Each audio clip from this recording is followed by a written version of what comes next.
estimados estudiantes, ¿cómo están? Pues les doy la cordial bienvenida a este nuestro primer encuentro. Hoy tenemos estudiantes conectados de manera presencial y de manera virtual a través de la plataforma de la universidad, a través de la plataforma Zoom. Bienvenida. Damos inicio. Hoy vamos a tener nuestro segundo encuentro virtual de la materia de Derecho Civil 4, Familia y Sucesiones, que es la última materia dentro del programa del convenio de la Universidad Nacional Experimental de los Llanos, UNEYES, y entre el Instituto de Estudios Superiores, Investigación y Posgrado. Dentro del pensum de las actividades, pues los acompaño por aquí la profesora Mayra Alejandra Maldonado. Soy abogada en ejercicio y vamos a ver en la tarde de hoy todo lo que compete a la segunda parte de la unidad curricular que veníamos desarrollando como tal. En la clase pasada nosotros quedamos entre la presentación, estábamos hablando de un tema, lo que era la familia civil, pero hay un tema que creo que lo revisamos someramente, que es el tema relacionado con la parte de la adopción. Dentro de los términos de adopción o dentro de los términos dentro del derecho, tenemos la tenemos en el artículo 406, 407, que nos habla de lo que es la adopción. ¿Sí? ¿Cuándo podemos solicitar la adopción? Existen dos tipos de adopción, que es la adopción nacional y la adopción internacional, y tiene unas características. Para ser adoptado, el niño o niña debe tener menor de 18 años. Y existen dos tipos de procedimientos que se dan, y que se dan desde el momento, que pueden ser el inicio, como es el de lo que es la colocación familiar. ¿Qué es la colocación familiar? Es un procedimiento pues, que tenemos establecido en la LOCNA, donde nos organiza lo que es como tal el procedimiento.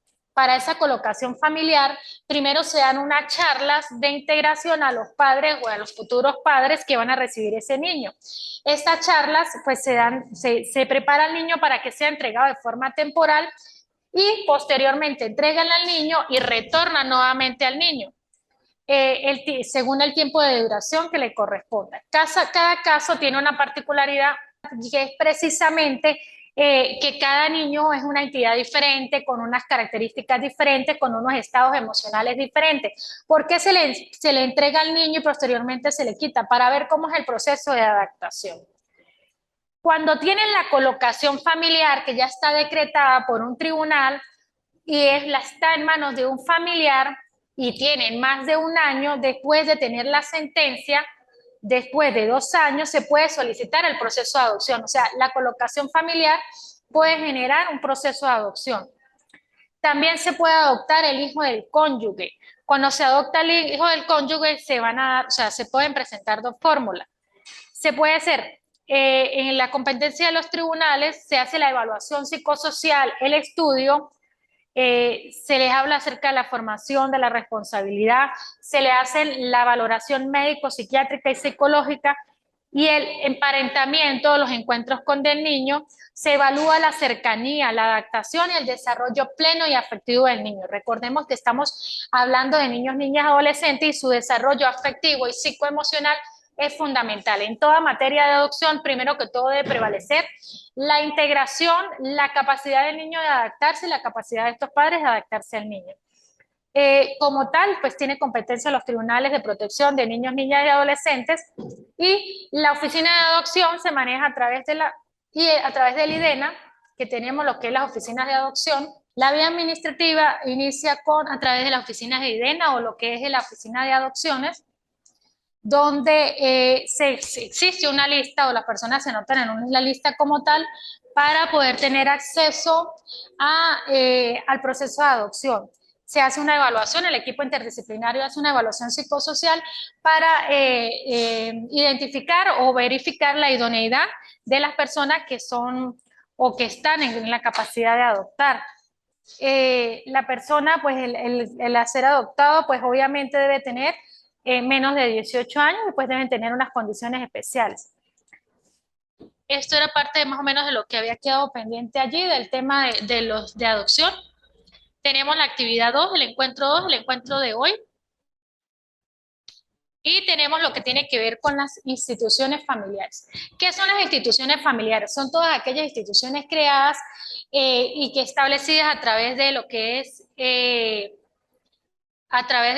es la Ley Orgánica de Protección de Niños, Niñas y Adolescentes, que viene a demostrarnos lo que es el tema de la protección de los niños, niñas y adolescentes. Estas instituciones familiares están creadas con el fin de proteger, preservar y conservar la integridad de nuestros niños, niñas y adolescentes. Dentro de este proceso tenemos todo lo que tiene que ver con la familia de origen. ¿Quién es la familia de origen? Bueno, la familia de origen es aquella familia de donde nace el niño, con quienes tienen los parentescos de consanguinidad. Esta familia de origen viene a ser o está representada o integrada por el padre, la madre, los abuelos y los familiares directos, ascendientes o descendientes colaterales como tal. Tenemos el tema de lo que tiene que ver con la obligación de manutención, que está allí en el artículo 365 del OCNA, que tiene que ver con las instituciones familiares y que debe estar reglamentado.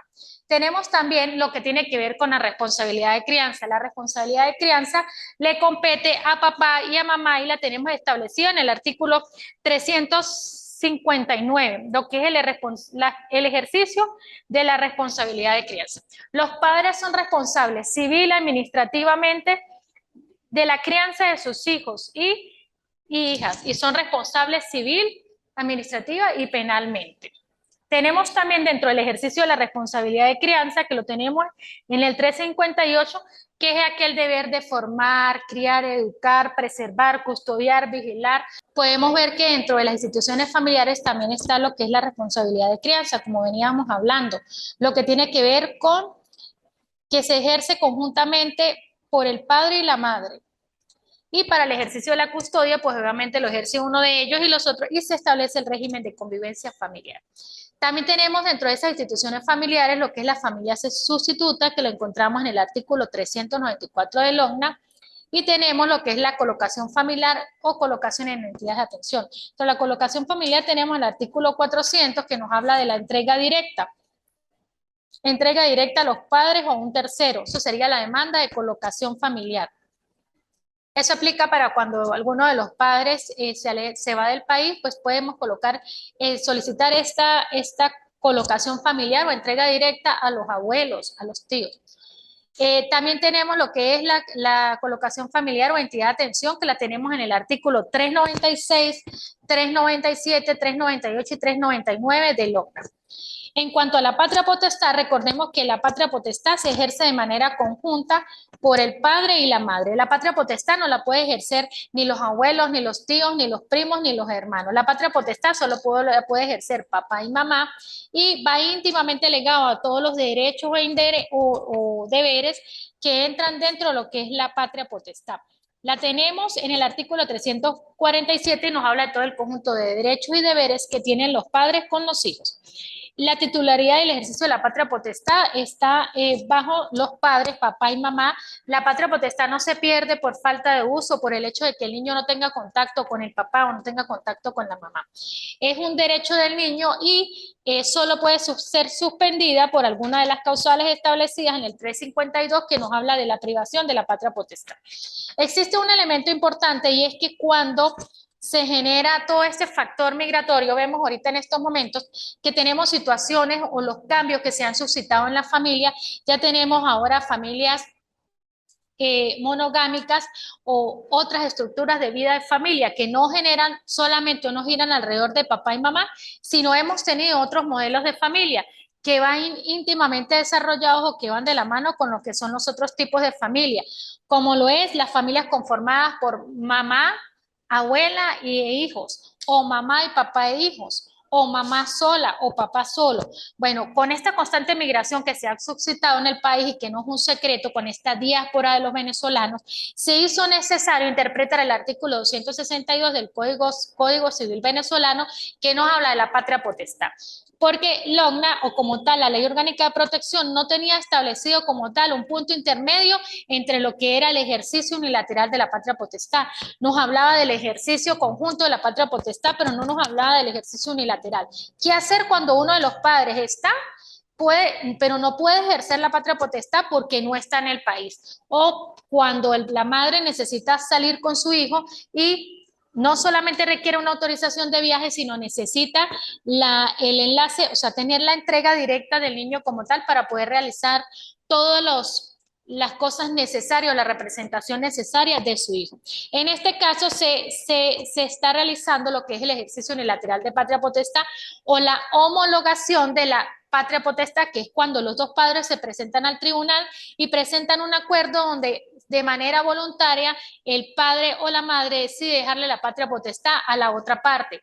Y tenemos también el caso en el que cuando uno de los padres ya se ha ido del país y el otro padre hace mención a la sentencia del Tribunal Supremo de Justicia y también hace mención o solicita a través de los medios telemáticos que se haga la llamada al padre donde se verifique que evidentemente se notifique por los medios telemáticos y se haga la videollamada para poder verificar que el padre se encuentra fuera del país y que no puede de este modo, de una u otra forma, ejercer la patria potestad porque se encuentra fuera del país. Es una solución intermedia que se está presentando, pero para algunos puede ser un problema en el futuro. Eso depende del punto de vista que lo vean y depende de la familia. Recuerde que todas las familias son diferentes, todos los casos son particulares y todos los padres son diferentes. Con este ejercicio unilateral de la patria potestad, pues uno de los padres ejerce de manera unilateral la patria potestad. Tenemos que todos los hijos que no han alcanzado los 18 años están bajo la tutela de sus padres y bajo la patria potestad de sus padres. También tenemos el régimen de convivencia familiar, que es una de las instituciones familiares que está establecido en el artículo 385 del OC. Estos son básicamente lo que gira alrededor de lo que es la patria potestad. La patria potestad se puede, no se pierde por completo, puede ser restituida. También se extingue lo que es la extinción de la patria potestad cuando el hijo cumple 18 años, cuando el hijo es emancipado o por la muerte de la madre o del padre o de ambos. Entre la obligación de manutención, el hecho de que el padre no ejerza la patria potestad o la entregue de manera unilateral, esto no le quita los derechos que tiene con su hijo de manutención. Tenemos ahí el 282 del Código Civil, el 294 y el artículo 76 de la Constitución, que habla, nos hace mención a lo que es la manutención de los niños, niñas y adolescentes. Tenemos también el establecimiento de manutención y la convivencia familiar. El derecho de convivencia familiar establecido también en la Convención del Niño, en el artículo 9, numeral 3, y en el artículo 27 del OCNA. También dentro de estas instituciones familiares se encuentran las autorizaciones para viajar. ¿Qué es la autorización para viajar? La autorización para viaje es cuando yo le solicito al tribunal que me autorice a viajar el niño con un tercero, con el tío, o con una persona, o con el papá, o con uno de los padres, que debe llevar la fecha de salida, la fecha de ingreso y debe llevar el itinerario de viaje. La fecha de salida y fecha de regreso. Esa es la diferencia de las autorizaciones para viajar a del ejercicio unilateral de la patria potestad. Eso lo tenemos dentro de lo que es, tenemos lo que es la familia sustituta y la colocación familiar o entidad de atención. Básicamente, pues eso es así muy someramente lo que es el tema de las instituciones familiares. Dentro de esta demanda de ejercicio unilateral de patria potestad es importante hacer mención exactamente en qué país se encuentra el padre, hace cuánto tiempo se fue, facilitar al tribunal para todo aquello que sea lícito, necesario y pertinente, el número de teléfono internacional, el correo electrónico, la dirección exacta para las notificaciones telemáticas. Y obviamente hacer una relación sucinta de los hechos, de los cuales, por qué se solicita el ejercicio unilateral de la patria potestad. Una parte importante que, pues, que tenemos por allí es el término relacionado con el matrimonio. El matrimonio en Venezuela y todo lo que lleva dentro de las esferas del derecho. Dice que el matrimonio está establecido en Venezuela y está directamente ligado a lo que es la familia. Lo tenemos en el artículo 77 de la Constitución y tenemos el artículo 75 que nos habla del derecho de la familia y el 77 y el Código Civil venezolano desde el artículo 41 al 196. También hace mención a lo que es la Ley Orgánica del Registro Civil, que es precisamente donde se regula todo el tema relacionado con el matrimonio, en el artículo 99. El matrimonio válido en Venezuela es el matrimonio monogámico, el matrimonio entre un hombre y una mujer, y se realiza entre las oficinas, a través de las oficinas de registro civil del municipio.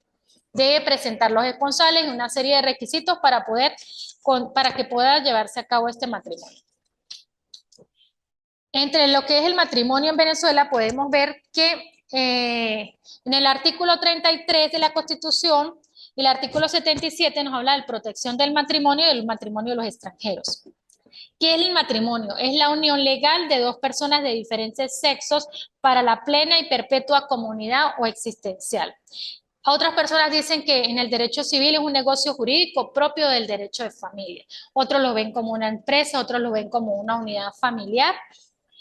La Ley Orgánica del Registro Civil nos habla del artículo 99 hasta el artículo 117 de las uniones estables de hecho. ¿Cuál es la diferencia entre el matrimonio? El matrimonio tiene una fecha cierta, o sea, el matrimonio inicia la fecha que se da el matrimonio. No pueden contraer matrimonio la mujer que no haya cumplido los 14 años y el varón que no haya cumplido los 16. No se es válido el matrimonio entre un ministro del culto y se lo tenemos en el artículo 51. El matrimonio entre hermanos tampoco es válido, no se permite el matrimonio entre tíos, sobrinos, ni entre tíos ni descendientes de los sobrinos. En el Código Civil tenemos una parte dedicada al Código de los matrimonios donde nos habla de los esponsales, del matrimonio y su celebración y de los requisitos necesarios para contraerlo.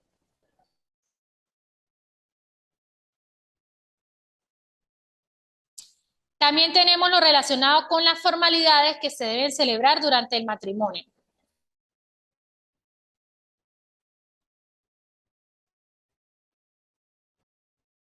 No sé por qué no me aparece aquí.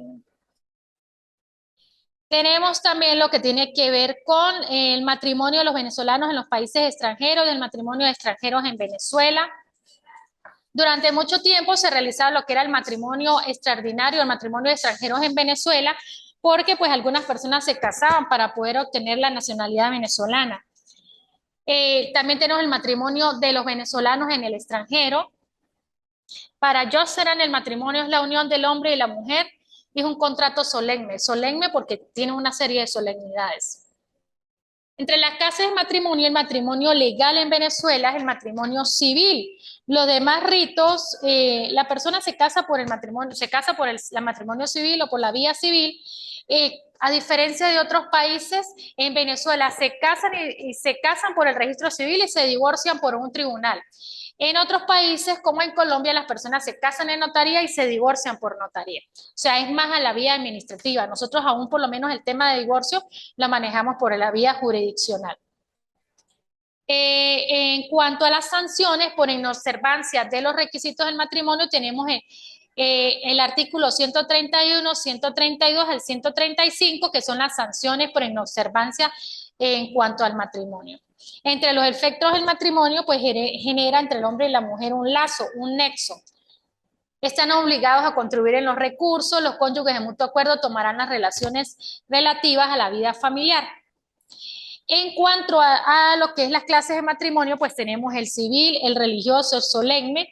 El civil, pues es legal o válido en Venezuela y después cada quien se puede casar por la religión que profese. Las sanciones y efectos por inobservancia de los requisitos matrimoniales. Existen unas sanciones cuando no se cumplen los requisitos generales para que se dé el matrimonio. Están las punitivas, están las civiles y están las penales.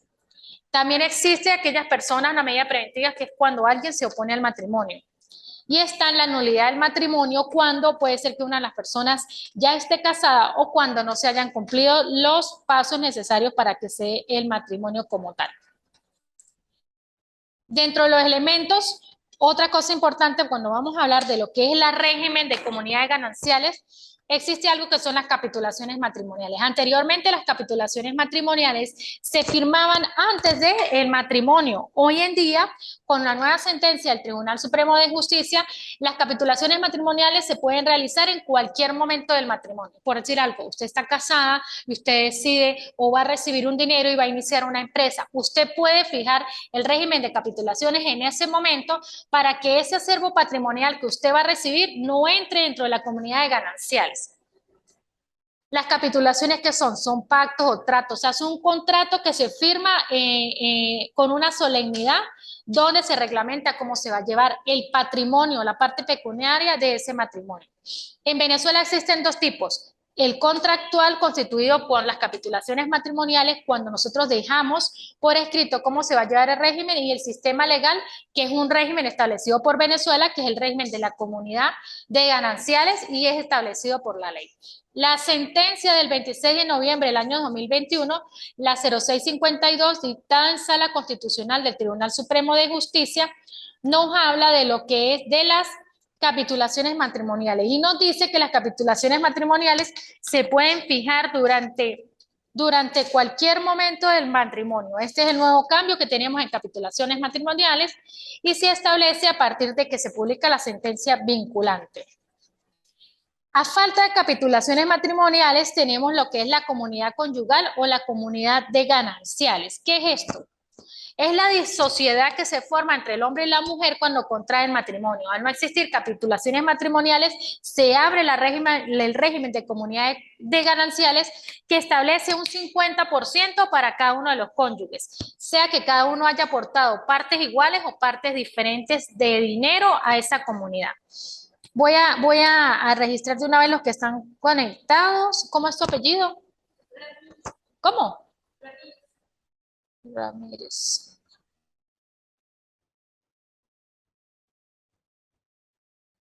Ramírez Zambrano, Mariana Alejandra.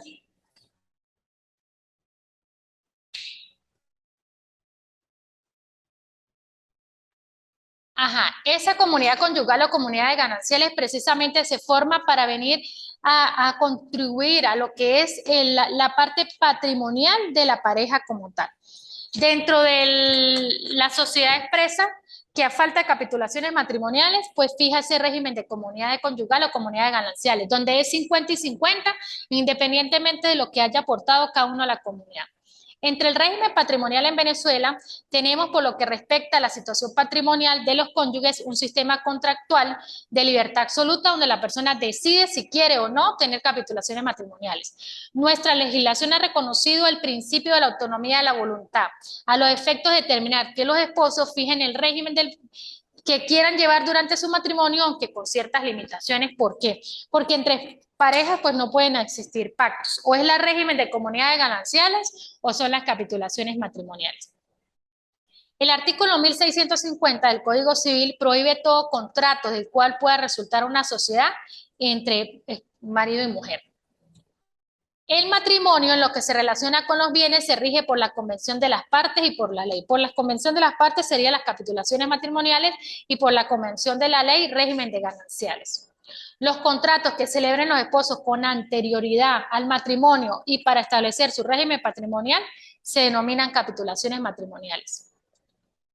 En Venezuela dice que se pueden declarar nulas, en este caso, en el caso de que se declaren nulas las capitulaciones porque exista algún vicio de nulidad, existe el régimen patrimonial o comunidades gananciales. Tenemos aquí, ¿qué es la sociedad de gananciales? Es aquella situación que a la voluntad privada o a la ley en su defecto declara establecido entre marido y mujer, en virtud de la cual estos ponen en común y hacen suyos de por mitad, al disolverse el régimen, los beneficios obtenidos indistintamente por cualquiera de ellos durante el mismo. La comunidad conyugal que se forma entre el marido y la mujer se encuentra establecido en el ordenamiento jurídico en el artículo 148 del Código Civil. Si no hubiera convención en contrario, son comunes de por mitad las ganancias o beneficios que se obtengan durante el matrimonio. Así que sea que una sola de las personas sea el que venga y aporte el capital a esta pareja o a este matrimonio, ese régimen de comunidad de gananciales divide 50 y 50 para cada uno. En caso de divorcio, separación de cuerpos Los caracteres que le corresponden al adquiriente. El régimen supletorio, la voluntad de los contrayentes, lo tenemos en el artículo 148 del Código Civil. El haber común, o sea, las ganancias comunes de los esposos, está limitado en principio a las ganancias o beneficios adquiridos a título oneroso por cualquiera de los cónyuges o por ambos durante el matrimonio. Los bienes adquiridos antes del matrimonio corresponden al adquiriente. O sea, si yo antes del matrimonio compré una casa, compré un carro, estos corresponden al que lo adquirió. ¿Cuándo inicia el régimen de comunidad de ganancias? El día de la celebración del matrimonio. Y cualquier estipulación en contrario es nula. ¿Cómo se disuelve este régimen? Por las causales que establece el legislador por el divorcio, y todo pacto es nulo o contrario. Entre los principios comunes, todos los bienes que los esposos adquieran conjunta o separadamente durante el matrimonio por actos a título oneroso o aquellos bienes obtenidos por ganancia o renta producida por el trabajo, por la renta, los frutos, indemnizaciones, sueldo provenientes de bienes comunes y los particulares de cada cónyuge, pasan a la comunidad de gananciales. Los que se adquirieron durante el matrimonio, los adquiridos por trabajo, profesión, oficio o industria. Los frutos de las rentas, si tienen una ganancia por concepto de una empresa, pues de profesión o oficio, también entran a esa comunidad de gananciales. Los derechos de usufructo, los bienes donados, si alguien le dona un bien, también entra en esa comunidad. El aumento del valor de los bienes propios. Aquí hay una parte de lo que es la liquidación de la comunidad de gananciales y hay una parte que nos habla de la separación de cuerpos. Bueno, vamos a después de lo que es el matrimonio.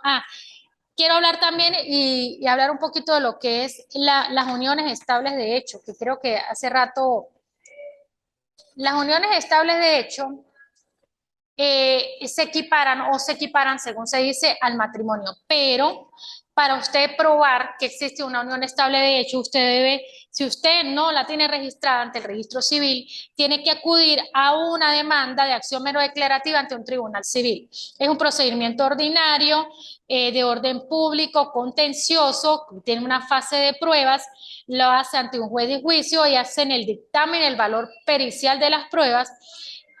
Es un procedimiento largo que se hace ante el Tribunal de Protección, Mediación y Sustanciación con competencia en ejecución del Tribunal Civil Mercantil y de Tránsito de la Jurisdicción.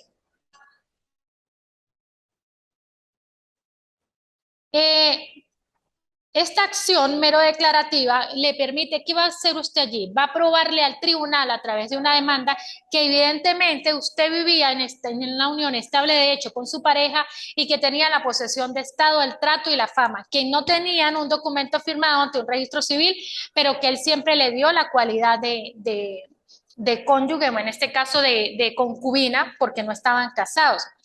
Esto se llega a través de un proceso donde se llevan una serie de pruebas y es importante finiquitar cuándo inicia y cuándo termina. A diferencia del matrimonio que inicia el día que se celebra, las uniones estables de hecho usted las puede registrar.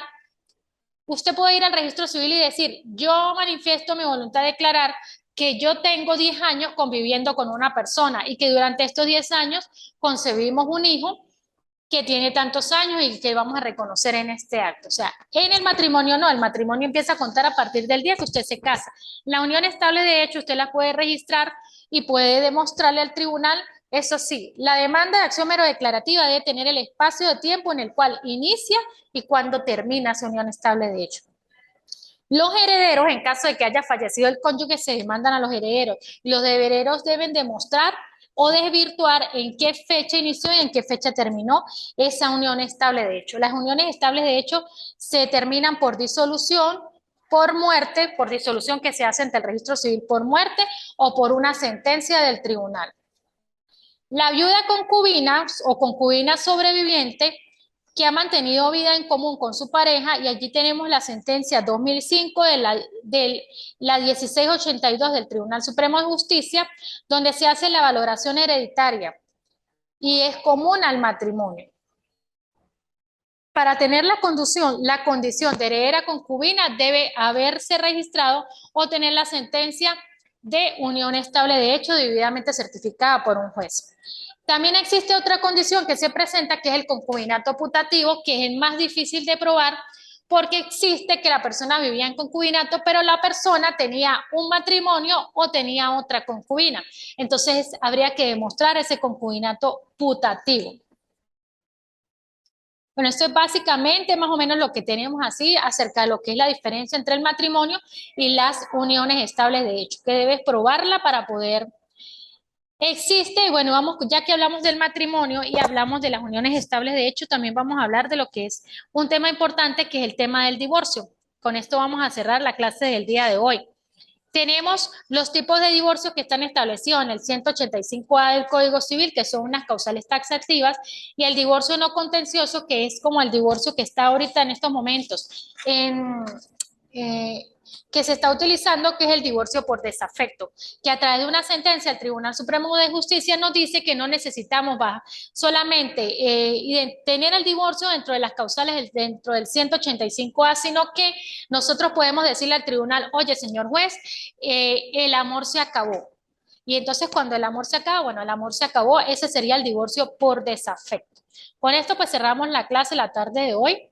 Espero pues haya podido ser de mucho apoyo al quehacer educativo de cada uno de ustedes. Me despido.